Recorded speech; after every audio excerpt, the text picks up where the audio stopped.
Para asisten pribadi, Asprey. Hotman Paris membongkar soal job desk atau kegiatan selama menemani sang pengacara.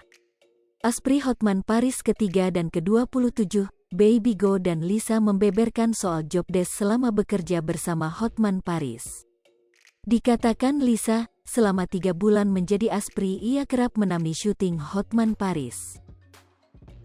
Tidak hanya itu, ia juga kerap mengawal Hotman ketika syuting ke luar kota. Nemenin dia syuting, ngawal dia kemana-mana kalau ada syuting ke luar kota, jelas Lisa. Sementara itu, Baby Go sebagai Asprey yang lebih lama bersama Hotman Paris mengaku kerap diajak menghadiri pertemuan acara-acara penting. Selama menemani Hotman Paris, Baby Go ikut dalam rapat bersama kliennya. Kalau ada event peresmian Holy Wings, kata Baby Go dikutip Tribun News dalam kanal YouTube Melanie Ricardo, Kamis, tanggal 19 Mei tahun 2022. Terus kemarin juga beberapa kali hadir di acara penting, jelas Baby Go. Terkait jam kerja sebagai Asprey, Melanie Ricardo selaku host mengaku penasaran.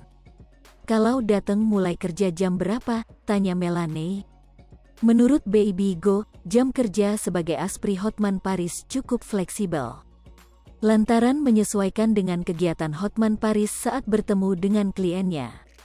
Namun saat syuting, para Asprey harus siap menemani dari pagi hingga siang. Tergantung dia ketemu orangnya, kalau misalnya siang mulainya siang, kalau pagi ketemu pagi, kalau syuting dari pagi sampai siang, jelas Baby Go.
Hai pemirsa Sri Popo TV, jangan lupa komen, like, dan subscribe, serta tonton terus berita-berita terupdate lainnya ya.